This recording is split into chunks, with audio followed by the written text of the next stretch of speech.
ಈ ಪಂಚತಂತ್ರದ ಕಥೆಗಳು ಬರೀ ಮಕ್ಕಳ ಕಥೆಗಳಲ್ಲ, ಇವು ಎಲ್ಲರ ಕಥೆಗಳಾಗಿವೆ. ಯಾಕಪ್ಪ ಅಂತಂದರೆ ನಮಗೆ ಪಂಚತಂತ್ರದಿಂದ ಬಹಳಷ್ಟು ಲೈಫ್ ಪಾಠಗಳು ಕಲಿಯೋಕೆ ಸಿಗ್ತವೆ.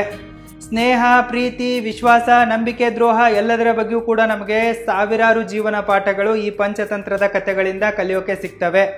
ಇಷ್ಟೇ ಅಲ್ಲ, ನಮಗೆ ಈ ಕಥೆಗಳಿಂದ ಫೈನಾನ್ಷಿಯಲ್ ಲೆಸನ್ಗಳು ಕೂಡ ಕಲಿಯೋಕೆ ಸಿಗ್ತವೆ.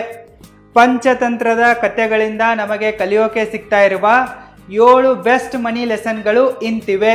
ಮನಿ lesson number 1, don't trust anyone blindly in money matters. ನಿಮಗೆ ಮಂಗನ ಜೊತೆಗೆ ಫೇಕ್ ಫ್ರೆಂಡ್ಶಿಪ್ ಅನ್ನ ಮಾಡಿಬಿಟ್ಟು ಮಂಗನನ್ನ ತಿನ್ನೋಕೆ ಸ್ಕೆಚ್ ಹಾಕಿದ ದುಷ್ಟ ಮೊಸಳೆಯ ಕಥೆ ಅಂತೂ ಗೊತ್ತೇ ಇದೆ. ಒಂದು ಸುಂದರವಾದ ನದಿ ತೀರದಲ್ಲಿ ಒಂದು ನೆರಳೆ ಮರ ಇರುತ್ತೆ. ಈ ನೆರಳೆ ಮರದಲ್ಲಿ ಒಂದು ಮಂಗ ವಾಸ ಆಗಿರುತ್ತೆ. ಈ ನದಿಯಲ್ಲಿಯೇ ಒಂದು ದುಷ್ಟ ಮೊಸಳೆ ಕೂಡ ಇರುತ್ತೆ. ಈ ಮೊಸಳೆಯ ತಲೆಯಲ್ಲಿ ಏನು ಬರುತ್ತಪ್ಪ ಅಂತಂದ್ರೆ, ಹೇಗಾದ್ರೂ ಮಾಡಿ ಈ ಮಂಗನನ್ನ ತಿನ್ಬೇಕು ಅನ್ನೋ ಒಂದು ದುಷ್ಟ ಆಲೋಚನೆ ಬರುತ್ತೆ. ಅದಕ್ಕಾಗಿ ಈ ಮೊಸಳೆ ಈ ಮಂಗನ ಜೊತೆಗೆ ಫೇಕ್ ಫ್ರೆಂಡ್ಶಿಪ್ ಅನ್ನ ಮಾಡೋಕೆ ಮುಂದಾಗತ್ತೆ. ಮಂಗನ ಹತ್ರ ಹೋಗ್ಬಿಟ್ಟು ನನಗೆ ಮರ ಏರಕ್ಕೆ ಬರಲ್ಲ, ದಯವಿಟ್ಟು ನನಗೆ ನೆರಳೆ ಹಣ್ಣನ್ನು ತೆಗೆದುಕೊಡು ಅಂತೇಳಿ ಕೇಳೋ ನೆಪದಲ್ಲಿ ದೋಸ್ತಿಯನ್ನ ಶುರು ಮಾಡಿಬಿಡತ್ತೆ. ಮಂಗ ಕೂಡ ದಯಾಳುವಾಗಿರತ್ತೆ. ಪಾಪ ಮೊಸಳೆಗೆ ಮರ ಏರಕ್ಕೆ ಬರಲ್ಲ ಅಂತೇಳಿ ಅದು ರುಚಿಕಟ್ಟಾದ ನೆರಳೆ ಹಣ್ಣುಗಳನ್ನು ಕಿತ್ತು ಈ ಮೊಸಳೆ ಕೊಡ್ತಾ ಇರತ್ತೆ. ಸೊ ಹೀಗೆ ಇವರ ಫ್ರೆಂಡ್ಶಿಪ್ ಶುರು ಆಗತ್ತೆ. ಮಂಗನ ಮನಸ್ಸಲ್ಲಿ ಯಾವುದೇ ದುಷ್ಟ ಆಲೋಚನೆಗಳಿರಲ್ಲ, ಬಟ್ ಮೊಸಳೆಯ ತಲೆಯಲ್ಲಿ ದುಷ್ಟ ಆಲೋಚನೆಗಳು ಇರ್ತವೆ. ಈ ಮೊಸಳೆ ಮಂಗನಿಗೆ ಏನು ಹೇಳತ್ತಪ್ಪ ಅಂತಂದ್ರೆ, ನನಗೆ ಮರ ಏರಕ್ಕೆ ಬರಲ್ಲ ಅಂತೇಳಿ ನೀನು ನನಗೆ ನೆರಳೆ ಹಣ್ಣುಗಳನ್ನು ಕೊಡ್ತಾ ಇರುವೆ, ಸೊ ನಿನಗೆ ನೀರಲ್ಲಿ ಈಜಕ್ಕೆ ಬರಲ್ಲ, ನೀನು ನನ್ನ ಹೆಗಲ್ ಮೇಲೆ ಕುಂತ್ಕೋ, ನಾನು ನಿನಗೆ ನದಿಯಲ್ಲಿ ಸವಾರಿ ಮಾಡಿಸುವೆ ಅಂತೇಳಿ ಹೇಳತ್ತೆ. ಸೊ ಮಂಗ ಈ ಮಾತನ್ನ ನಂಬಿಟ್ಟು ಮೊಸಳೆಯ ಹೆಗಲೇರ್ಬಿಟ್ಟು ನದಿ ಸವಾರಿ ಮಾಡೋಕೆ ಶುರು ಮಾಡುತ್ತೆ. ಒಂದು 7-8 ಸರ್ತಿ ಮೊಸಳೆ ಮಂಗನನ್ನ ನದಿಯಲ್ಲೆಲ್ಲ ಸುತ್ತಾಡಿಸ್ಬಿಟ್ಟು ವಾಪಸ್ ತಂದು ಬಿಡತ್ತೆ. ಸೊ ಒಂದಿನ ಮೊಸಳೆ ಏನು ಮಾಡತ್ತಪ್ಪ ಅಂತಂದ್ರೆ, ಯಥಾವತ್ತಾಗಿ ಈ ಮಂಗನನ್ನ ತನ್ನ ಹೆಗಲ ಮೇಲೆ ಕೂಡಿಸ್ಕೊಡತ್ತೆ ಮತ್ತೆ ನದಿಯ ಮಧ್ಯದಲ್ಲಿ ಹೋಗುತ್ತೆ. ಅಲ್ಲಿ ಹೋದ ತಕ್ಷಣ ಹೇಳುತ್ತೆ, ನೀನು ಕೊಟ್ಟ ನೆರಳೆ ಹಣ್ಣುಗಳು ಇಷ್ಟು ರುಚಿಯಾಗಿವೆ ಅಂತಂದ್ರೆ ನಿನ್ನ ಹೃದಯ ಎಷ್ಟು ರುಚಿಯಾಗಿರಬಹುದು, ನಿನ್ನ ಹೃದಯವನ್ನು ತಿನ್ನುವ ಆಸೆ ಆಗಿದೆ, ನಿನ್ನನ್ನು ತಿನ್ನುವೆ ಅಂತೆಲ್ಲ ಮಾತಾಡಕ್ಕೆ ಶುರು ಮಾಡುತ್ತೆ. ಆದರೆ ಮಂಗ ತಲೆ ಉಪಯೋಗಿಸ್ಬಿಟ್ಟು ಈ ಮೊಸಳೆಗೆ ಚಳ್ಳೆ ಹಣ್ಣನ್ನು ತಿನ್ನಿಸ್ಬಿಟ್ಟು ಮತ್ತೆ ಹೇಗೋ ಮಾಡಿ ವಾಪಸ್ ಬರುತ್ತೆ. ಈ ಕಥೆಯಿಂದ ನಮಗೆ ಏನು ಕಲಿಯೋಕೆ ಸಿಗತ್ತಪ್ಪ ಅಂತಂದ್ರೆ, ಯಾರನ್ನ ಕೂಡ ನಾವು ಬ್ಲೈಂಡ್ಲಿ ನಂಬಾರ್ದು. ಮೊದಲೆರಡು ಸರ್ತಿ ಅವರು ಸರಿಯಾಗಿ ವರ್ತಿಸಿದ್ದಾರೆ ಅಂತ ಹೇಳ್ಬಿಟ್ಟು ಅವರನ್ನ ಗ್ರಾಂಟೆಡ್ ಆಗಿ ನಂಬಕ್ಕೆ ಹೋಗಬಾರ್ದು. ದುಡ್ಡಿನ ವಿಚಾರದಲ್ಲಂತೂ ನಾವು ಯಾರನ್ನ ಕೂಡ ಕಣ್ಮುಚ್ಚಿ ನಂಬಾರ್ದು. ಜನ ಮೊದಲಿಗೆ ವಿಶ್ವಾಸವನ್ನ ಕೊಡ್ತಾರೆ, ಅದಾದ ನಂತರ ಒಮ್ಮಿಂದೊಮ್ಮೆಲೆ ದೊಡ್ಡ ನಂಬಿಕೆ ದ್ರೋಹ ಮಾಡ್ತಾರೆ. ಅದಕ್ಕಾಗಿ ನಾವು ದುಡ್ಡಿನ ವಿಚಾರದಲ್ಲಿ ಯಾರನ್ನ ಕೂಡ ಬ್ಲೈಂಡ್ಲಿ ನಂಬಕ್ಕೆ ಹೋಗಬಾರ್ದು. ಯಾರಿಗಾದ್ರೂ ಸಾಲ ಕೊಡೋದಿರಬಹುದು, ಇಲ್ಲವೇ ಎಲ್ಲಾದರೂ ಇನ್ವೆಸ್ಟ್ಮೆಂಟನ್ನು ಮಾಡೋದಿರ್ಬೋದು, ಬ್ಲೈಂಡ್ಲಿ ಆಗಿ ನಾವು ಮಾಡಬಾರ್ದು. ನಾವು ಸೋರ್ಸ್ನ ಬಗ್ಗೆ, ಇನ್ವೆಸ್ಟರ್ನ ಬಗ್ಗೆ, ಅಡ್ವೈಸರ್ನ ಬಗ್ಗೆ ಸರಿಯಾಗಿ ಕೂಲಂಕುಷವಾಗಿ ಸ್ಟಡಿ ಮಾಡಬೇಕು. ಅವರು ಅಥೆಂಟಿಕ್ ಆಗಿದ್ರೆ ಮಾತ್ರ ಅವರಿಗೆ ಸಾಲ ಕೊಡಬೇಕು, ಇಲ್ಲಪ್ಪ ಅಂತಂದರೆ ಅಲ್ಲಿ ಇನ್ವೆಸ್ಟ್ಮೆಂಟ್ ಮಾಡಬೇಕು. ಕಣ್ಮುಚ್ಚಿ ದುಡ್ಡಿನ ವಿಚಾರದಲ್ಲಿ ಯಾವುದೇ ನಿರ್ಧಾರಗಳನ್ನು ತೆಗೆದುಕೊಳ್ಳುವಂತಿಲ್ಲ. ತೆಗೆದುಕೊಂಡ್ರೆ ನೀವೇ ಕೆಡ್ತೀರಾ. ಈ ಚಿಟ್ಸ್ ಫಂಡ್ ಅವ್ರು ಇರ್ತಾರಲ್ಲ, ಅವರು ಅದೇ ಥರ ಮಾಡ್ತಾರೆ. ಮೊದಲು ನಿಮ್ಗೊಂದು ಸ್ವಲ್ಪ ದುಡ್ಡು ಕೊಡ್ತಾರೆ, ಜಾಸ್ತಿ ಬಡ್ಡಿ ದರ ಕೊಡ್ತಾರೆ, ಡಬಲ್ ಮಾಡಿ ಕೊಡ್ತೀವಿ ಅಂತಂದರೆ ಡಬಲ್ ಮಾಡಿ ಕೊಡ್ತಾರೆ. ನೀವು ಸಣ್ಣ ಅಮೌಂಟನ್ನು ಹಾಕಿ ಟೆಸ್ಟ್ ಮಾಡಿ ನೋಡ್ತೀರಾ. ಯಾವಾಗ ನಿಮಗೆ ವಿಶ್ವಾಸ ಬಂದಿದೆ ಅನ್ನೋದು ಅವ್ರಿಗೆ ಗೊತ್ತಾಗತ್ತಲ್ಲ, ಆವಾಗ ನೀವು ದೊಡ್ಡ ಅಮೌಂಟನ್ನೇ ಇನ್ವೆಸ್ಟ್ ಮಾಡಿರ್ತೀರ. ಆವಾಗ ಅವರು ಎಲ್ಲವನ್ನ ತೆಗೆದುಕೊಂಡು ಬಿಟ್ಟು ಕಾಣೆ ಆಗಿಬಿಡ್ತಾರೆ. ಮೊದಲಿಗೆ ಸಣ್ಣ ಪುಟ್ಟ ಅಮೌಂಟ್ಗಳನ್ನ ರಿಟರ್ನ್ ಕೊಟ್ಟುಬಿಟ್ಟು ನಿಮಗೆ ನಂಬಿಕೆಯನ್ನು ಮೂಡಿಸ್ತಾರೆ. ನೀವು ಯಾವಾಗ ನಂಬ್ತಿರೋ ಆವಾಗ ದೊಡ್ಡ ಲೆವೆಲ್ನಲ್ಲಿ ಮೋಸ ಮಾಡಿ ಓಡೋಗ್ಬಿಡ್ತಾರೆ. ನೀವು ಯಾರನ್ನ ನಂಬಬೇಕು, ಯಾರನ್ನ ನಂಬಾರ್ದು ಅನ್ನೋದನ್ನ ಮೊದಲು ಕಲಿಬೇಕು.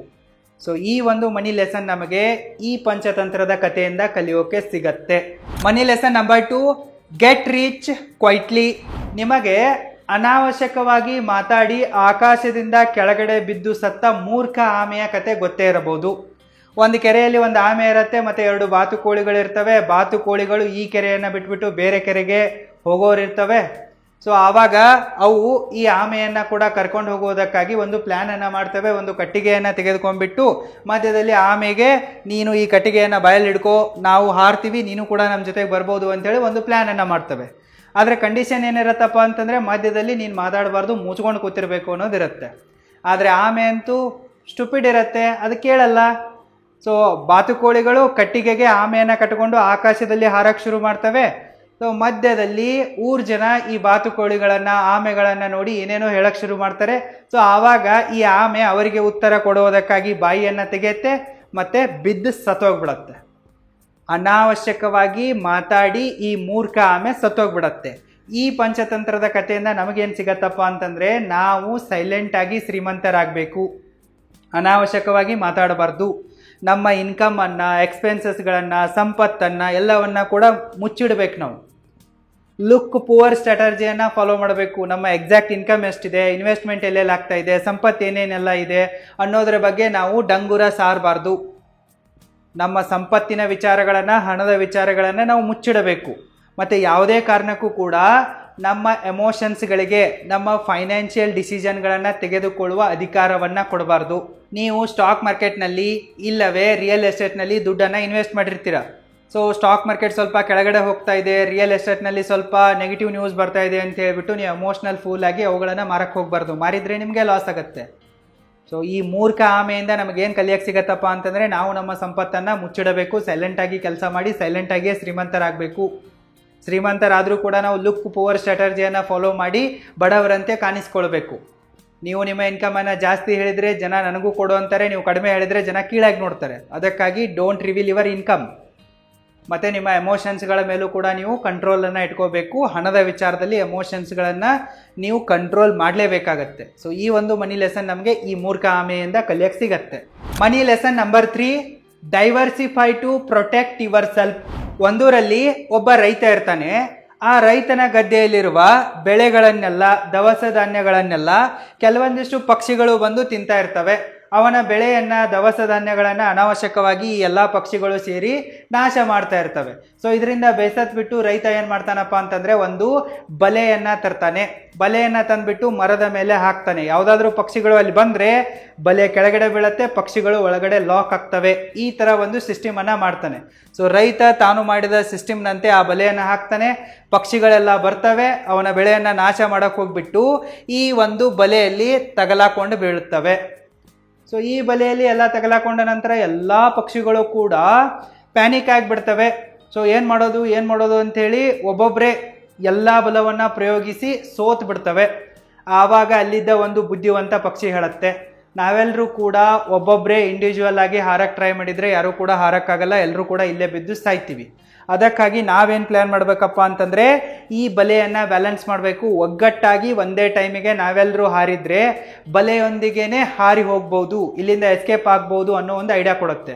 ಆವಾಗ ಎಲ್ಲ ಪಕ್ಷಿಗಳು ಆ ಬುದ್ಧಿವಂತ ಪಕ್ಷಿಯ ಮಾತನ್ನು ಕೇಳಿಬಿಟ್ಟು ಒಂದೇ ಟೈಮಿಗೆ ಒಗ್ಗಟ್ಟಾಗಿ ಹಾರ್ತವೆ. ಬಲೆಯನ್ನೇ ಮೇಲಕ್ಕೆ ತೆಗೆದುಕೊಂಡು ಹೋಗ್ತವೆ, ಬಲೆ ಕೆಳಗಡೆ ಬೀಳುತ್ತೆ, ಪಕ್ಷಿಗಳು ಎಸ್ಕೇಪ್ ಆಗಿ ಹೋಗ್ಬಿಡ್ತವೆ. ಸೊ ಈ ಒಂದು ಕಥೆಯಿಂದ ನಮಗೇನು ಕಲಿಯಕ್ಕೆ ಸಿಗತ್ತಪ್ಪ ಅಂತಂದರೆ, ನಾವು ನಮ್ಮ ದುಡ್ಡನ್ನು ಬ್ಯಾಲೆನ್ಸ್ ಮಾಡಬೇಕು. ಅಂದರೆ ನಮ್ಮ ಇನ್ಕಮ್ ಪೋರ್ಟ್ಫೋಲಿಯೋವನ್ನು ಮತ್ತು ಇನ್ವೆಸ್ಟ್ಮೆಂಟ್ ಪೋರ್ಟ್ಫೋಲಿಯೋವನ್ನು ಡೈವರ್ಸಿಫೈ ಮಾಡಬೇಕು. ಇನ್ಕಮನ್ನು ಡೈವರ್ಸಿಫೈ ಮಾಡೋದಂತಂದರೆ, ನೀವು ದುಡ್ಡಿಗಾಗಿ ಒಂದೇ ಒಂದು ಮೂಲದ ಮೇಲೆ ಡಿಪೆಂಡ್ ಆಗಬಾರ್ದು. ನಿಮ್ಮ ಹತ್ರ ಮಲ್ಟಿಪಲ್ ಇನ್ಕಮ್ ಸೋರ್ಸ್ಗಳಿರಬೇಕು, ಪ್ಯಾಸಿವ್ ಇನ್ಕಮ್ ಸೋರ್ಸ್ಗಳಿರಬೇಕು. ಅದೇ ಥರ ನೀವು ನಿಮ್ಮ ಎಲ್ಲ ದುಡ್ಡನ್ನು ಒಂದೇ ಜಾಗದಲ್ಲಿ ಇನ್ವೆಸ್ಟ್ಮೆಂಟ್ ಮಾಡಬಾರ್ದು. ನೀವು ನಿಮ್ಮ ದುಡ್ಡನ್ನು ಬಹಳಷ್ಟು ಕಡೆಗಳಲ್ಲಿ ಇನ್ವೆಸ್ಟ್ಮೆಂಟ್ ಮಾಡಬೇಕು. ಬರೀ ಸ್ಟಾಕ್ ಮಾರ್ಕೆಟಲ್ಲಿ ಹಾಕೋದಲ್ಲ, ಬರೀ ರಿಯಲ್ ಎಸ್ಟೇಟ್ನಲ್ಲಿ ಹಾಕೋದಲ್ಲ. ಸ್ಟಾಕ್ ಮಾರ್ಕೆಟ್ನಲ್ಲಿ ಸ್ವಲ್ಪ, ಮ್ಯೂಚುವಲ್ ಫಂಡ್ಸ್ಗಳಲ್ಲಿ ಸ್ವಲ್ಪ FD, ಸ್ವಲ್ಪ ಲಿಕ್ವಿಡ್ ಫಂಡ್ಸು, ಅದಾದ ನಂತರ ರಿಯಲ್ ಎಸ್ಟೇಟ್ನಲ್ಲಿ ಸ್ವಲ್ಪ, ಬಿಸ್ನೆಸ್ಸಲ್ಲಿ ಸ್ವಲ್ಪ, ಈ ರೀತಿ ಡೈವರ್ಸಿಫೈ ಮಾಡಿಯೇ ನೀವು ಇನ್ವೆಸ್ಟ್ಮೆಂಟನ್ನು ಮಾಡಬೇಕು. ಒಂದು ವೇಳೆ ನೀವು ಕೂಡ ಎಲ್ಲ ತರಹದ ವಿಡಿಯೋಗಳನ್ನು ಪ್ರೊಫೆಷ್ನಲ್ ಆಗಿ ಎಡಿಟ್ ಮಾಡುವುದನ್ನು ಕಲಿಯುವ ಆಸೆಯನ್ನು ಹೊಂದಿದ್ರೆ, ನಿಮ್ಮದೇ ಆದಂಥ ಒಂದು ಸ್ವಂತ ಯೂಟ್ಯೂಬ್ ಚಾನಲನ್ನು ಕ್ರಿಯೇಟ್ ಮಾಡಿಬಿಟ್ಟು ಓರ್ವ ಸಕ್ಸಸ್ಫುಲ್ ಕಂಟೆಂಟ್ ಕ್ರಿಯೇಟರ್ ಆಗಬೇಕು ಅನ್ನೋ ಆಸೆಯನ್ನು ಹೊಂದಿದ್ರೆ, ನೀವು ಈಗಲೇ www.roaringfilmschool.comಗೆ ವಿಸಿಟ್ ಮಾಡಿ ಮತ್ತು ನಮ್ಮ ಆನ್ಲೈನ್ ಕೋರ್ಸಸ್ಗಳಿಗೆ ಜಾಯ್ನ್ ಆಗಿ. ಎಲ್ಲ ಕೋರ್ಸ್ಗಳ ಲಿಂಕ್ ಈ ವಿಡಿಯೋದ ಡಿಸ್ಕ್ರಿಪ್ಷನ್ ಬಾಕ್ಸಲ್ಲಿದೆ, ಚೆಕ್ಔಟ್ ಮಾಡಿ. Money lesson number 4, always be ready for emergency. ಒಂದು ಕಾರ್ಡ್ ಇರುತ್ತೆ. ಆ ಕಾಡಿನಲ್ಲಿ ಒಂದು ದೊಡ್ಡ ಮರ ಇರುತ್ತೆ. ಆ ದೊಡ್ಡ ಮರದಲ್ಲಿ ಒಂದು ಕಾಗೆ ತನ್ನ ಗೂಡನ್ನು ಕಟ್ಕೊಂಡಿರುತ್ತೆ. ಮತ್ತು ಆ ಮರದ ಕೆಳಗಡೆ ಬುಡದಲ್ಲಿ ಒಂದು ಹಾವು ಕೂಡ ವಾಸ ಆಗಿರುತ್ತೆ.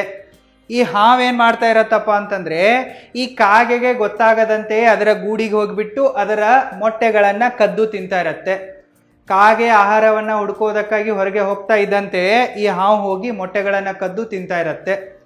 ಒಂದಿನ ಈ ಕಾಗೆಗೆ ಈ ಹಾವು ಮಾಡ್ತಾ ಇರುವ ಕಿತಾಪತಿ ದ್ರೋಹದ ಬಗ್ಗೆ ಗೊತ್ತಾಗುತ್ತೆ. ಆವಾಗ ಕಾಗೆ ಒಂದು ಮಾಸ್ಟರ್ ಪ್ಲ್ಯಾನನ್ನು ಮಾಡುತ್ತೆ. ಈ ಹಾವು ನನ್ನ ಎಲ್ಲ ಮೊಟ್ಟೆಗಳನ್ನು ಕದ್ದು ತಿಂತಾ ಇದೆ, ಹೀಗೆ ಬಿಟ್ಟರೆ ನನ್ನ ಸಂತತಿ ನಾಶ ಆಗತ್ತೆ, ಈ ಹಾವನ್ನು ಒದ್ದು ಓಡಿಸಬೇಕು, ಇದಕ್ಕೆ ತಕ್ಕ ಶಾಸ್ತಿ ಮಾಡಬೇಕು ಅಂತೇಳಿ ಕಾಗೆ ಅನ್ಕೊಳ್ಳುತ್ತೆ. ಅದಕ್ಕೆ ತಕ್ಕಂತೆ ಒಂದು ಐಡಿಯಾವನ್ನು ಮಾಡುತ್ತೆ. ಈ ಕಾಗೆ ಏನು ಮಾಡತ್ತಪ್ಪ ಅಂತಂದರೆ ಆ ಊರಿನ ರಾಜನ ಅರಮನೆಗೆ ಹೋಗ್ಬಿಡತ್ತೆ. ಅರಮನೆಗೆ ಹೋಗ್ಬಿಟ್ಟು ಮಹಾರಾಣಿಯ ಕೋಣೆ ಒಳಗೆ ಹೋಗ್ಬಿಟ್ಟು ಅವಳ ಒಂದು ಫೇವ್ರೇಟ್ ಸರವನ್ನು ಕದ್ದು ಹಾರಿ ಬಂದ್ಬಿಡತ್ತೆ. ಆವಾಗ ರಾಜ ಆ ಕಾಗೆಯನ್ನು ಬೆನ್ನಟ್ಟಿಬಿಟ್ಟು ಆ ಸರವನ್ನು ತೆಗೆದುಕೊಂಡು ಬರೋಕೆ ಸೈನಿಕರಿಗೆ ಆದೇಶವನ್ನು ಕೊಡ್ತಾನೆ. ಸೊ ಸೈನಿಕರು ರಾಜನ ಆದೇಶದಂತೆ ಈ ಕಾಗೆಯ ಬೆನ್ನಟ್ಟಿ ಬರ್ತಾರೆ. ಈ ಕಾಗೆ ಏನು ಮಾಡತ್ತಪ್ಪ ಅಂತಂದರೆ ಆ ಸರವನ್ನು ತನ್ನ ಗೂಡಿನ ಹತ್ರ ತಗೊಂಬರತ್ತೆ. ಮರದ ಮೇಲೆ ಕುತ್ಕೊಂಡ್ಬಿಟ್ಟು ಸೈನಿಕರ ಬರೋ ತನಕ ಕಾಯತ್ತೆ. ಸೈನಿಕರು ಬಂದಾಗ ಈ ಕಾಗೆ ಏನು ಮಾಡತ್ತಪ್ಪ ಅಂತಂದರೆ ತಾನು ಕದ್ದು ತಂದಿರುವ ರಾಣಿಯ ಚಿನ್ನದ ಸರವನ್ನು ಈ ಹಾವಿನ ಮನೆ ಒಳಗೆ ಎಸೆದು ಬಿಡತ್ತೆ, ಹಾಕ್ಬಿಡತ್ತೆ ಅದರೊಳಗಡೆ. ಸೊ ಸೈನಿಕರೆಲ್ಲ ನೋಡ್ಬಿಡ್ತಾರೆ ಈ ಕಾಗೆ ಇದ್ದದ್ದು ಆ ಸರವನ್ನು ಇಲ್ಲಿ ಹಾಕ್ಬಿಟ್ಟಿದೆ ಅಂತ ಹೇಳಿ. ಸೊ ಇದು ಹಾಕೋವಾಗ ಹಾವು ಕೂಡ ಒಳಗಡೆನೆ ಇರುತ್ತೆ ಅದರ ಮನೆಯಲ್ಲಿ. ಸೊ ಸೈನಿಕರಂತೂ ಕೇಳಲ್ಲ. ಅವ್ರೇನು ಮಾಡ್ತಾರಪ್ಪ ಅಂತಂದರೆ ಈ ಮರದ ಬುಡವನ್ನು ಅಗೆಯೋಕೆ ಶುರು ಮಾಡ್ತಾರೆ. ಹಾವಿನ ಮನೆಯನ್ನೆಲ್ಲವನ್ನ ಧ್ವಂಸ ಮಾಡಿಬಿಡ್ತಾರೆ. ಹಾವು ಹೊರಗಡೆ ಬರುತ್ತೆ. ಆವಾಗ ಹಾವನ್ನು ಕೂಡ ಸಾಯಿಸಿಬಿಡ್ತಾರೆ. ಹಾವನ್ನು ಸಾಯಿಸಿಬಿಟ್ಟು ರಾಣಿಯ ಚಿನ್ನದ ಸರವನ್ನು ತೆಗೆದುಕೊಂಡ್ಬಿಟ್ಟು ಅರಮನೆಗೆ ಹೋಗ್ಬಿಡ್ತಾರೆ. ಇಲ್ಲಿ ಕಾಗೆ ತನ್ನ ತಲೆಯನ್ನು ಉಪಯೋಗಿಸ್ಬಿಟ್ಟು ಮುಂದೆ ಬರ್ತಾ ಇರುವ ಆಪತ್ತನ್ನು, ಎಮರ್ಜೆನ್ಸಿಯನ್ನು ಫಿನಿಶ್ ಮಾಡಿಬಿಡತ್ತೆ. ಈ ಒಂದು ಕಥೆಯಿಂದ ನಮಗೇನು ಕಲಿಯೋಕ್ಕೆ ಸಿಗತ್ತಪ್ಪ ಅಂತಂದರೆ ನಾವು ಎನಿ ಟೈಮ್ ಎಮರ್ಜೆನ್ಸಿ ಸಿಚುವೇಶನ್ಗಳನ್ನು ಫೇಸ್ ಮಾಡೋಕ್ಕೆ ರೆಡಿಯಾಗಿರಬೇಕು. ನಮ್ಮ ಹತ್ರ ಎಮರ್ಜೆನ್ಸಿ ಫಂಡ್ ಇರಬೇಕು. ಸಡನ್ ಆಗಿ ನಮ್ಮ ಜಾಬ್ ಲಾಸ್ ಆದರೆ, ಬಿಸ್ನೆಸ್ಸಲ್ಲಿ ಲಾಸ್ ಬಂದರೆ, ಹಾಸ್ಪಿಟಲ್ ಖರ್ಚು ಬಂದರೆ, ಯಾವುದೇ ತರಹದ ಖರ್ಚು ಬರ್ಬೋದು ಸಡನ್ ಆಗಿ. ಅದಕ್ಕೆ ನಾವು ಎನಿ ಟೈಮ್ ಪ್ರಿಪೇರ್ ಆಗಿರಬೇಕು. ಅದಕ್ಕಾಗಿ ನಮ್ಮ ಹತ್ರ 1 ವರ್ಷಕ್ಕಾಗುವಷ್ಟು ಎಕ್ಸ್ಪೆನ್ಸ್ಗಳನ್ನು ನಾವು ನಮ್ಮ ಸೇವಿಂಗ್ ಅಕೌಂಟ್ನಲ್ಲಿ ಲಿಕ್ವಿಡ್ ಫಾರ್ಮ್ನಲ್ಲಿ ಇಟ್ಕೊಂಡಿರಬೇಕು. ಅರ್ಥಾತ್ ಎಮರ್ಜೆನ್ಸಿ ಫಂಡನ್ನು ಬಿಲ್ಡ್ ಮಾಡಬೇಕು. ಜೊತೆಗೆ ನಾವು ಮೆಡಿಕಲ್ ಎಕ್ಸ್ಪೆನ್ಸಸ್ಗಳಿಗಾಗಿ ಇನ್ಶೂರೆನ್ಸ್ಗಳನ್ನು ಪರ್ಚೇಸ್ ಮಾಡಬೇಕು. ನಮ್ಮ ಲೈಫಲ್ಲಿ ಬರುವ ಯಾವುದೇ ತೆರನಾದ ಎಮರ್ಜೆನ್ಸಿಗಳನ್ನು ಫೇಸ್ ಮಾಡುವುದಕ್ಕಾಗಿ ನಾವು ನಮ್ಮ ದುಡ್ಡನ್ನು ಸರಿಯಾಗಿ ಮ್ಯಾನೇಜ್ ಮಾಡಿಟ್ಕೊಂಡಿರಬೇಕು ಅನ್ನೋದು ಈ ಕಥೆಯಿಂದ ಕಲಿಯೋಕೆ ಸಿಗತ್ತೆ. Money lesson number 5, don't fall for appearances. ಒಂದು ಮೂರ್ಖ ಕತ್ತೆ ಇರುತ್ತೆ. ಈ ಕತ್ತೆ ರೈತರ ಗದ್ದೆಗಳಿಗೆ ಹೋಗಿ ಅಲ್ಲಿರುವ ಬೆಳೆಯನ್ನು ತಿನ್ನೋಕೆ ಟ್ರೈ ಮಾಡ್ತಾ ಇರುತ್ತೆ. ಸೊ ಟ್ರೈ ಮಾಡೋವಾಗ ರೈತರಿಗೆ ಇದು ಗೊತ್ತಾಗ್ಬಿಟ್ಟು ರೈತರು ಇದನ್ನು ಒದ್ದು ಓಡಿಸ್ತಾ ಇರ್ತಾರೆ. ಇದಕ್ಕೆ ಸಿಕ್ಕಾಪಟ್ಟೆ ಹೊಡಿತಾ ಇರ್ತಾರೆ. ಸೊ ಒಂದಿನ ಈ ಕತ್ತೆಗೆ ಏನು ಗೊತ್ತಾಗತ್ತಪ್ಪ ಅಂತಂದರೆ ಇಲ್ಲಿ ಒಂದು ಹುಲಿ ವೇಷವನ್ನು ಯಾರೋ ಬಿಟ್ಟು ಹೋಗಿದ್ದಾರೆ, ಅದನ್ನು ನಾನು ಹಾಕೊಂಡು ಹೋದರೆ ಎಲ್ಲರೂ ನನ್ನ ಹುಲಿ ಅಂತ ಅನ್ಕೊಂಡ್ಬಿಡ್ತಾರೆ ಅಂತ ಹೇಳ್ಬಿಟ್ಟು ಅದೇ ಒಂದು ಐಡಿಯಾನ ಫಾಲೋ ಮಾಡಿಬಿಟ್ಟು ಹುಲಿಯ ಡ್ರೆಸ್ಸನ್ನು ಹಾಕೊಂಡ್ಬಿಟ್ಟು ಈ ಕತ್ತೆ ರೈತರ ಗದ್ದೆಗಳಿಗೆ ಹೋಗುತ್ತೆ. ರೈತರೆಲ್ಲರೂ ಕೂಡ ಹುಲಿ ಬಂತು ಅಂತೇಳಿ ಹೆದರಿ ಹೋಗ್ಬಿಡ್ತಾರೆ. ಸೊ ಆವಾಗ ಈ ಕತ್ತೆ ಸಿಕ್ಕಾಪಟ್ಟೆ ಅಲ್ಲಿರುವ ಬೆಳೆಯನ್ನೆಲ್ಲ ತಿಂದುಬಿಡತ್ತೆ. ಸೊ ತಿಂದ ನಂತರ ಸುಮ್ಮನೆ ಕೊಡಲ್ಲ, ತಿಂದ ನಂತರ ಇದು ಆಕಳಿಸ್ಬಿಡತ್ತೆ. ಸೊ ಆಕಳಿಸ್ಬಿಟ್ಟಾಗ ಎಲ್ಲ ರೈತರಿಗೆ ಗೊತ್ತಾಗತ್ತೆ ಕತ್ತೆನೇ ಹುಲಿ ವೇಷ ಹಾಕೊಂಡು ಬಂದಿದೆ ಅಂತ ಹೇಳ್ಬಿಟ್ಟು. ಆವಾಗ ಎಲ್ಲ ರೈತರು ಈ ಕತ್ತೆಯನ್ನು ಹೊಡೆದು ಓಡಿಸ್ಬಿಡ್ತಾರೆ. ಈ ಒಂದು ಕಥೆಯಿಂದ ನಮಗೇನು ಕಲಿಯಕ್ಕೆ ಸಿಗತ್ತಪ್ಪ ಅಂತಂದರೆ ನಾವು ಲುಕ್ಸ್ಗಳನ್ನು ನೋಡಿ, ವೇಷಭೂಷಣವನ್ನು ನೋಡಿ ಮೋಸ ಹೋಗಬಾರ್ದು. ಯಾವುದೇ ಒಂದು ಬುಕ್ಕನ್ನು ಅದರ ಕವರ್ ಪೇಜನ್ನು ನೋಡಿ ಜಡ್ಜ್ ಮಾಡಬಾರ್ದು. ಜಡ್ಜ್ ಮಾಡಿದರೆ ನಾವು ಕತ್ತೆಯನ್ನೇ ಹುಲಿ ಅನ್ಕೊಂಡ್ಬಿಟ್ಟು ಮೋಸ ಹೋಗ್ತೀವಿ. ಈಗ ಆನ್ಲೈನಲ್ಲಿರಲಿ ಆಫ್ಲೈನಲ್ಲಿರಲಿ ಬಹಳಷ್ಟು ಜನ ಫ್ರಾಡ್ಗಳಿರ್ತಾರೆ. ನಿಮ್ಮ ದುಡ್ಡನ್ನು ಡಬಲ್ ಮಾಡಿಕೊಡ್ತೀವಿ, ಟ್ರಿಬಲ್ ಮಾಡಿಕೊಡ್ತೀವಿ, ಅದನ್ನು ಕೊಡ್ತೀವಿ, ಇದನ್ನು ಕೊಡ್ತೀವಿ, ಜಾಸ್ತಿ ಇಂಟ್ರೆಸ್ಟ್ ರೇಟ್ ಕೊಡ್ತೀವಿ ಅಂತೆಲ್ಲ ಅಡ್ವರ್ಟೈಸ್ಮೆಂಟ್ಗಳನ್ನ ಮಾಡ್ತಾರೆ. ಸೊ ನೀವು ಅವರನ್ನು ನಂಬಿ ಮೋಸ ಹೋಗಬಾರ್ದು. ನೀವು ಹುಲಿ ವೇಷದಲ್ಲಿರುವ ಕತ್ತೆಯನ್ನು ನಂಬಕ್ಕೆ ಹೋಗಬಾರ್ದು. ನಂಬಿದರೆ ನಿಮ್ಮ ಬೆಳೆಯೇ ನಾಶ ಆಗತ್ತೆ. ಅಂದರೆ ನೀವು ಜೀವನ ಪೂರ್ತಿ ಕಷ್ಟಪಟ್ಟು ಸಂಪಾದಿಸಿದ ದುಡ್ಡೆಲ್ಲ ವೇಸ್ಟ್ ಆಗಿ ಹೋಗ್ಬಿಡತ್ತೆ. ಅದಕ್ಕಾಗಿ ನೀವು ಯಾವುದು ಹುಲಿ ಇದೆ, ಯಾವುದು ಕತ್ತೆ ಇದೆ ಅನ್ನೋದನ್ನು ಗುರುತಿಸೋಕೆ ಕಲಿಬೇಕು. ನೀವು ಬರೀ ಲುಕ್ಸ್ಗಳನ್ನು ನೋಡಿ ಜಜ್ಮೆಂಟನ್ನು ತೊಗೊಂಡ್ಬಿಟ್ರೆ ಮೋಸ ಹೋಗ್ತೀರಾ, ನಿಮ್ಮ ದುಡ್ಡೇ ವೇಸ್ಟ್ ಆಗತ್ತೆ. ನೀವೆಲ್ಲೇ ನಿಮ್ಮ ದುಡ್ಡನ್ನು ಸೇವಿಂಗ್ ಮಾಡೋದಕ್ಕಿಂತ ಮುಂಚೆ, ಇನ್ವೆಸ್ಟ್ಮೆಂಟ್ ಮಾಡೋದಕ್ಕಿಂತ ಮುಂಚೆ ಅವರು ಸೆಬಿ ರಿಜಿಸ್ಟರ್ಡ್ ಆಗಿರುವ ಅಡ್ವೈಸರ್ ಆಗಿದ್ದಾರೋ ಇಲ್ವೋ, ಸೆಬಿ ರಿಜಿಸ್ಟರ್ಡ್ ಆಗಿರುವ ಬ್ರೋಕರ್ ಇದ್ದಾರೋ ಇಲ್ವೋ ಎಲ್ಲವನ್ನ ಕೂಡ ಸ್ಟಡಿ ಮಾಡಬೇಕು. ಮತ್ತು ಈ ಕಥೆಯಿಂದ ನಮಗೆ ಮತ್ತೊಂದು ವಿಷಯ ಏನು ಕಲಿಯಕ್ಕೆ ಸಿಗತ್ತಪ್ಪ ಅಂತಂದರೆ ಬಹಳಷ್ಟು ಜನ ಈ ಕಥೆಯ ಥರ ಫೇಕ್ ರಿಚ್ ಆಗಿರ್ತಾರೆ. ಅವರೆಲ್ಲೋ ಸಾಲ ಮಾಡಿಬಿಟ್ಟು ಶೋಕಿ ಮಾಡ್ತಾ ಇರ್ತಾರೆ. ಅವರನ್ನು ನೋಡಿ ನಾವು ವಿಚಲಿತರಾಗಬಾರ್ದು. ನಾವು ನಮ್ಮ ಫೈನಾನ್ಷಿಯಲ್ ಡಿಸಿಪ್ಲಿನನ್ನು ಬಿಡಬಾರ್ದು. ಅವ್ರು ಸಾಲ ಮಾಡಿ ಕಾರ್ ತೆಗೆದುಕೊಂಡು ಬಂದರು, ಸಾಲ ಮಾಡಿ ಐಫೋನ್ ತಂದರು, ಸಾಲ ಮಾಡಿ ಡೂಮ್ ಡಾಮ್ ಅಂತ ಮದುವೆ ಮಾಡ್ತಾ ಇದ್ದಾರೆ. ಈ ರೀತಿ ಎಲ್ಲ ನೋಡಿಬಿಟ್ಟು ಅವರನ್ನು ಫಾಲೋ ಮಾಡೋಕ್ಕೆ ಹೋಗಬಾರ್ದು. ಅವರು ಮೇಲ್ಗಡೆಯಿಂದ ಶ್ರೀಮಂತರಂತೆ ಕಾಣಿಸ್ತಾ ಇರ್ತಾರೆ, ಆದರೆ ಒಳಗಡೆಯಿಂದ ಅವ್ರ ಚಡ್ಡಿ ಹರಿದಿರುತ್ತೆ. EMI ಲೋನ್ ಟ್ರ್ಯಾಪಲ್ಲಿ ಬಿದ್ದು ಅವರು ಒದ್ದಾಡ್ತಾ ಇರ್ತಾರೆ, ಸುಖ ಇರಲ್ಲ. ಒಳಗಡೆಯಿಂದ ಅವರು ಕತ್ತೇನೆ ಇರ್ತಾರೆ, ಮೇಲ್ಗಡೆಯಿಂದ ಹುಲಿ ಥರ ಕಾಣಿಸ್ತಾ ಇರ್ತಾರೆ. ನೀವು ಫೇಕ್ ರಿಚ್ ವ್ಯಕ್ತಿಗಳನ್ನು ಕೂಡ ಗುರುತಿಸೋದನ್ನು ಕಲಿಬೇಕು ಅನ್ನೋದು ಈ ಕಥೆಯಿಂದ ಗೊತ್ತಾಗುತ್ತೆ. Money lesson number 6, don't be a greedy daydreamer. ಒಂದೂರಲ್ಲಿ ಓರ್ವ ಬಡ ಬ್ರಾಹ್ಮಣನಿರ್ತಾನೆ. ಆತ ಒಂದು ಗುಡಿಯಲ್ಲಿ ಪೂಜೆ ಅರ್ಚನೆ ಮಾಡ್ತಾ ತನ್ನ ಜೀವನವನ್ನು ಸಾಗಿಸ್ತಾ ಇರ್ತಾನೆ. ಅವನಿಗೆ ಈ ಕೆಲಸ ಬಿಟ್ಟರೆ ಬೇರೆ ಯಾವುದೇ ಒಂದು ಕೆಲಸ ಇರಲ್ಲ. ಅವನ ಸಂಪೂರ್ಣ ಜೀವನ ಇದರ ಮೇಲೆಯೇ ಡಿಪೆಂಡೆಂಟ್ ಆಗಿರುತ್ತೆ. ಆತ ಗುಡಿಯಲ್ಲಿ ಪೂಜೆ ಅರ್ಚನೆ ಮಾಡ್ತಾ ಇರ್ತಾನೆ. ಅದಾದ ನಂತರ ಊರಲ್ಲಿ ಭಿಕ್ಷೆ ಬೇಡಕ್ಕೆ ಹೋಗ್ತಾ ಇರ್ತಾನೆ. ಸೊ ಅವನಿಗೆ ಪ್ರತಿದಿನ ಅನ್ನಿಸ್ತಾ ಇರುತ್ತೆ, ನನಗೆ ಯಾರಾದರೂ ಒಂದು ಚಿನ್ನದ ಸರವನ್ನು ಕೊಡಲಿ, ನನಗೆ ದೇವಸ್ಥಾನದಲ್ಲಿ ದೇವರು ಪ್ರತ್ಯಕ್ಷ ಆಗಿ ಒಂದು ದೊಡ್ಡ ಖಜಾನೆಯನ್ನು ಕೊಡಲಿ, ನನಗೆಲ್ಲಾದರೂ ಬಂಗಾರ ನಿಧಿ ಸಿಗಲಿ, ಸುಂದರವಾಗಿರುವ ಹೆಂಡತಿ ನನಗೆ ಸಿಗಲಿ ಅಂತೆಲ್ಲ ಆತ ಬರೀ ಹಗಲುಗನಸುಗಳನ್ನೇ ಕಾಣ್ತಾ ಇರ್ತಾನೆ. ಕೆಲಸ ಮಾಡಬೇಕು, ಏನಾದರೂ ಮಾಡಬೇಕು ಅಂತ ಅವನ ತಲೆಯಲ್ಲಿ ಯೋಚನೆನೇ ಬರ್ತಾ ಇರಲ್ಲ, ಬರೀ ಹಗಲುಗನಸಿರ್ತವೆ. ಒಂದಿನ ಆತ ಊರಲ್ಲಿ ಭಿಕ್ಷೆ ಬೇಡಕ್ಕೆ ಹೋದಾಗ ಅಲ್ಲಿರುವ ಓರ್ವ ಕರುಣಾಮಯಿ ಮಹಿಳೆ ಇವನಿಗೆ ಒಂದು ದೊಡ್ಡ ಪಾಟ್ ತುಂಬ ಮಸಾಲೆ ರೈಸನ್ನು ಕೊಡ್ತಾಳೆ. ಹೊಟ್ಟೆ ತುಂಬ ಉಣ್ಣು, ಚೆನ್ನಾಗಿದೆ ಅಂತ ಹೇಳಿಬಿಟ್ಟು ಮೊಸರನ್ನು ಕೂಡ ಕೊಟ್ಬಿಟ್ಟು ಇವನಿಗೆ ಕಳಿಸಿ ಕೊಡ್ತಾಳೆ. ಸೊ ಅದನ್ನು ಈ ಬಡ ಬ್ರಾಹ್ಮಣ ತನ್ನ ಮನೆಯಲ್ಲಿ ಈ ರೀತಿ ಕಟ್ಟಾಕ್ಬಿಟ್ಟು ನೋಡ್ತಾ ಕೂಡ್ತಾನೆ. ಮಸಾಲೆ ರೈಸ್ ಅಂತೂ ಇದೆ, ಜೊತೆಗೆ ಮೊಸರು ಕೂಡ ಇದೆ. ಸೊ ಎರಡನ್ನ ಮಿಕ್ಸ್ ಮಾಡಿ ತಿಂದರೆ ಮಸ್ತಾಗಿರುತ್ತೆ ಅಂತೆಲ್ಲ ಯೋಚನೆ ಮಾಡ್ತಾ ಇರ್ತಾನೆ. ಸೊ ಅದನ್ನೇ ಈ ರೀತಿ ನೋಡ್ತಾ ಕುಂತಿರ್ತಾನೆ ಅವನು. ಸೊ ಈ ರೀತಿ ನೋಡ್ತಾ ಕುಂತಾಗ ಅವನ ತಲೆಯಲ್ಲಿ ಒಂದು ಏನು ಐಡಿಯಾ ಬರುತ್ತಪ್ಪ ಅಂತಂದರೆ, ಈ ಮಸಾಲೆ ರೈಸನ್ನು ನಾನೇ ತಿಂದುಬಿಟ್ರೆ ಖತಮ್ ಆಗಿಬಿಡತ್ತೆ, ನನಗೇನೂ ಲಾಭ ಆಗಲ್ಲ, ನಾನು ಶ್ರೀಮಂತನಾಗೋಕ್ಕಾಗಲ್ಲ. ಸೊ ನಾನೇನು ಮಾಡುವೆ, ಈ ಮಸಾಲೆ ರೈಸನ್ನು ಮತ್ತು ಮೊಸರನ್ನು ಮಧ್ಯಾಹ್ನ ಊರಲ್ಲಿ ಹೋಗಿ ಮಾರಾಟ ಮಾಡುವೆ. ಅದರಿಂದ ಸ್ವಲ್ಪ ದುಡ್ಡು ಬರುತ್ತೆ. ಆ ದುಡ್ಡನ್ನು ತೊಗೊಂಡ್ಬಿಟ್ಬಿಟ್ಟು ನಾನು ಒಂದು 4 ಕೋಳಿ ತರುವೆ. ಆ ಕೋಳಿಗಳು ಒಂದು 3 ತಿಂಗಳು 6 ತಿಂಗಳಲ್ಲಿ ಡಬಲ್ ಆಗಿಬಿಡ್ತವೆ. ಈ ಕೋಳಿ ಮರಿಗಳನ್ನು ಮೊಟ್ಟೆಗಳನ್ನು ಮಾರಾಟ ಮಾಡಿ ನಾನು ಮತ್ತೊಂದು ಸ್ವಲ್ಪ ದುಡ್ಡನ್ನು ಖರೀದಿ ಮಾಡುವೆ. ಅದಾದ ನಂತರ ನಾನು 2 ಎಮ್ಮೆ ತರುವೆ. ಎಮ್ಮೆ ತಂದ ನಂತರ ಹಾಲನ್ನು ಊರು ತುಂಬ ಎಲ್ಲ ಮಾರಾಟ ಮಾಡುವೆ. ದೊಡ್ಡ ಮನೆಯನ್ನು ಕಟ್ಟುವೆ, ಶ್ರೀಮಂತನಾಗುವೆ, ಸುಂದರವಾಗಿರುವ ಹುಡುಗಿಯನ್ನು ಮದುವೆ ಆಗುವೆ ಅಂತೆಲ್ಲ ಈ ಗಡಿಗೆಯನ್ನು ನೋಡಿಬಿಟ್ಟು ಕನಸುಗಳನ್ನು ಕಾಣ್ತಾ ಇರ್ತಾನೆ. ಸೊ ಈ ರೀತಿ ಆತ ಹಗಲು ಕನಸು ಕಾಣುವಾಗ ಅವನಿಗೇನು ಫ್ಲ್ಯಾಶ್ ಆಗತ್ತಪ್ಪ ಅಂತಂದರೆ, ಸಪೋಸ್ ನನ್ನ ಹೆಂಡತಿ ನಾನು ಹೇಳ್ದಂಗೆ ನನ್ನ ಮಾತನ್ನು ಕೇಳದಿದ್ರೆ, ನನ್ನ ಮಕ್ಕಳು ನನ್ನ ಮಾತನ್ನು ಕೇಳದಿದ್ರೆ ಅನ್ನೋ ಆಲೋಚನೆ ಬರುತ್ತೆ. ಅವನಿಗೆ ಕೆಟ್ಟ ಕೋಪ ಬರುತ್ತೆ. ಆತ ಎದ್ದು ಬಿಟ್ಟು ಈ ಗಡಿಗೆಗೆ ಹೊಡೆದು ಬಿಡ್ತಾನೆ. ಸೊ ಗಡಿಗೆಗೆ ಹೊಡೆದ ನಂತರ ಈ ಗಡಿಗೆ ಕೆಳಗಡೆ ಬೀಳತ್ತೆ, ಒಡೆದೋಗತ್ತೆ. ಮಸಾಲೆ ರೈಸ್ ಕೂಡ ವೇಸ್ಟ್ ಆಗುತ್ತೆ, ಮೊಸರು ಕೂಡ ಕೆಳಗಡೆ ಬಿದ್ದು ವೇಸ್ಟ್ ಆಗುತ್ತೆ.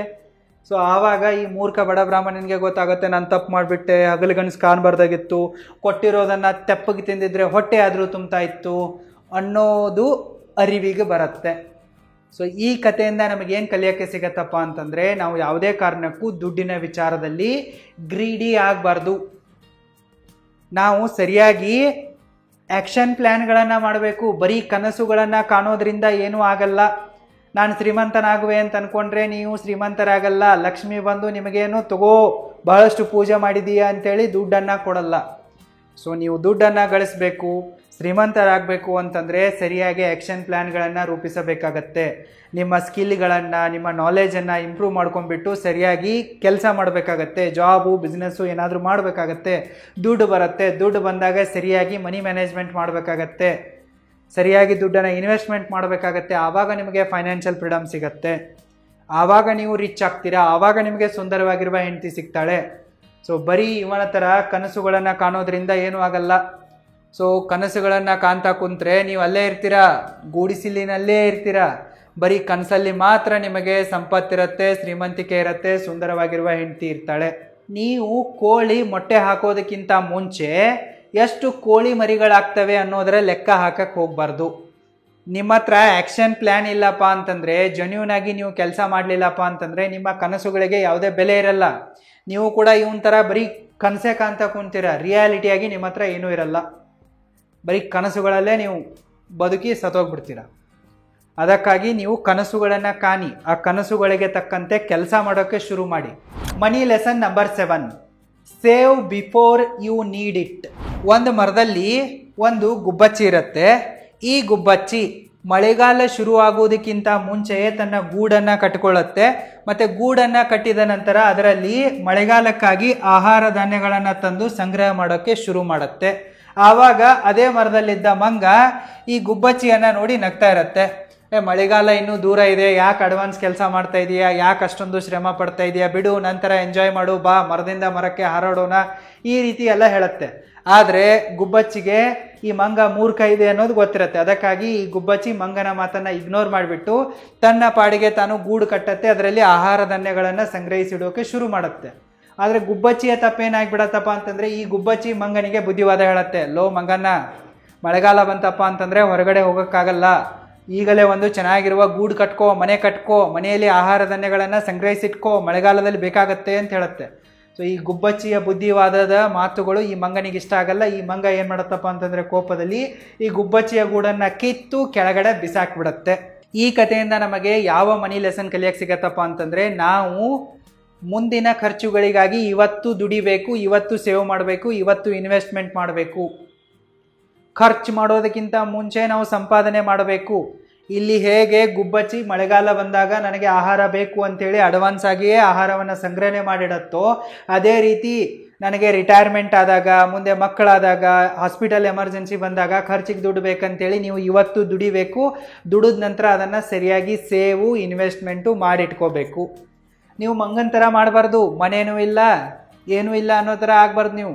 ಮತ್ತು ನೀವು ಮನಿ ಮ್ಯಾನೇಜ್ಮೆಂಟ್ ಮಾಡುವಾಗ ಈ ಮಂಗನಂಥವ್ರಿಗೆ ಯಾವುದೇ ಥರನಾದ ಬುದ್ಧಿವಾದಗಳನ್ನ ಹೇಳಬಾರ್ದು. ಈ ಮಂಗನಂಥವ್ರು ನಿಮಗೆ ಡಿಮೋಟಿವೇಟ್ ಮಾಡ್ತಾರೆ. ಇರೋದೊಂದೇ ಜೀವನ ಇದೆ, ಎಂಜಾಯ್ ಮಾಡು, ಎಲ್ಲ ಬ್ಯಾಡ್ ಹ್ಯಾಬಿಟ್ಸ್ ಮಾಡು, ಅಲ್ಲಿಗೆ ಹೋಗೋಣ, ಇಲ್ಲಿಗೆ ಹೋಗೋಣ, ಅದನ್ನು ತರೋಣ, ಇದನ್ನು ತರೋಣ, ಹೆಂಡತಿ ಮಕ್ಕಳು ಹಂಗೆ ಇರಲಿ ಬಿಡು, ನಾವು ಎಂಜಾಯ್ ಮಾಡೋಣ, ಒಂದೇ ಜೀವನ ಅಂತೆಲ್ಲ ದುಡ್ಡನ್ನು ವೇಸ್ಟ್ ಮಾಡಿಸ್ತಾ ಇರ್ತಾರೆ. ಸೊ ಈ ಮಂಗನ ಥರ ಇರೋರನ್ನು ಸ್ವಲ್ಪ ದೂರ ಇಟ್ಬಿಟ್ಟು ನೀವು ಗುಬ್ಬಚ್ಚಿ ಥರ ಇರೋರ ಜೊತೆಗೆ ದೋಸ್ತಿ ಮಾಡಿಬಿಟ್ಟು ನಿಮ್ಮದೇ ಆದಂಥ ಒಂದು ಗೂಡನ್ನು ಬೇಗನೆ ಕಟ್ಕೋಬೇಕು. ಮತ್ತು ಮುಂದೆ ಬರುವ ಹಣದ ಅವಶ್ಯಕತೆಗಳಿಗಾಗಿ ಇವತ್ತು ನೀವು ಸಂಪಾದನೆ ಮಾಡಿ ಸಂಗ್ರಹಿಸಿಟ್ಕೋಬೇಕು ಅನ್ನೋ ಒಂದು ಗ್ರೇಟ್ ಲೈಫ್ ಲೆಸನ್ ನಮಗೆ ಈ ಕಥೆಯಿಂದ ಕಲಿಯೋಕೆ ಸಿಗತ್ತೆ. ಈ 7 ಗ್ರೇಟ್ ಮನಿ ಲೆಸನ್ಗಳು ನಮಗೆ ಪಂಚತಂತ್ರದ ಕಥೆಗಳಿಂದ ಕಲಿಯೋಕೆ ಸಿಗತ್ತೆ. ಈ ಮನಿ ಲೆಸನ್ಗಳು ನಿಮಗೆ ಅರ್ಥ ಆಗಿದ್ದರೆ ಈ ವಿಡಿಯೋಗೆ ಲೈಕ್ ಮಾಡಿ, ನಿಮ್ಮ ಅಭಿಪ್ರಾಯವನ್ನು ಕಮೆಂಟ್ ಮಾಡಿ, ಮತ್ತು ಡೈರೆಕ್ಟರ್ ಸತೀಶ್ ಕುಮಾರ್ ಕನ್ನಡ ಯೂಟ್ಯೂಬ್ ಚಾನಲ್ಗೆ ಸಬ್ಸ್ಕ್ರೈಬ್ ಮಾಡಿ, ಮತ್ತು ಫೇಸ್ಬುಕ್ ಮತ್ತು ಇನ್ಸ್ಟಾಗ್ರಾಮ್ಗಳಲ್ಲಿ ನನ್ನ ಪೇಜ್ಗೆ ಫಾಲೋ ಮಾಡಿ. ಮತ್ತೆ ಸಿಗ್ತೀನಿ. All the very best. Thank you so much.